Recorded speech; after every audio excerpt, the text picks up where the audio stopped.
সেই কথাটা বলে আমি শেষ করতে চাই। বাংলাদেশে মুক্তিযুদ্ধের বিপক্ষ শক্তিকে যতক্ষণ পর্যন্ত আমরা রাজনীতি থেকে বিদায় করতে না পারবো, যতক্ষণ পর্যন্ত বাংলাদেশে এমন একটা আবহ সৃষ্টি করতে না পারবো, বাংলাদেশের সরকারে থাকবে মুক্তিযুদ্ধের পক্ষের শক্তি, বিরোধী দলও থাকবে মুক্তিযুদ্ধের পক্ষের শক্তি, এই আবহ যতক্ষণ পর্যন্ত সৃষ্টি না করতে পারবো, এই অপশক্তিকে যতক্ষণ পর্যন্ত রাজনীতি থেকে বিদায় করতে না পারবো, ততক্ষণ পর্যন্ত বাংলাদেশের শক্তি ফিরে আসবে না, শান্তি ফিরে আসবে না।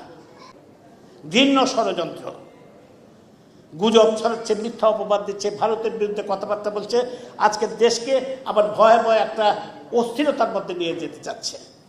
1940 সালে বাংলাদেশ উন্নত বিশ্বের কাতারে বাংলাদেশ প্রতিষ্ঠা হবে, সেই স্বপ্নকে চুরমার করে দেওয়ার জন্য, সেই স্বপ্নকে ভঙ্গ করার জন্য আবার সেই একই কায়দায় সেই বিএনপি জামাত আজকে ষড়যন্ত্রে বিভোর, তারা আবার ষড়যন্ত্র করছে।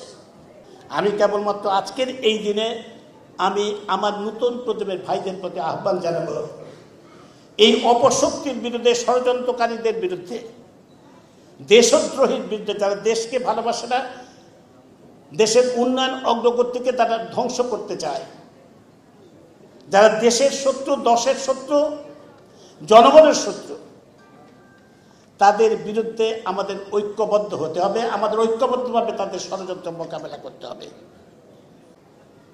ষড়যন্ত্র চলছে, শেখ হাসিনাকে বারবার যেমনি হত্যা করার ষড়যন্ত্র হয়েছিল, এখনো কিন্তু ষড়যন্ত্র তাদের থেমে নাই। আমরা ষড়যন্ত্রকে মোকাবেলা করে আমাদের এগিয়ে যেতে হবে। আজকে এই দিনে এই আলোচনা সভায় এটাই আমাদের শপথ হওয়া উচিত।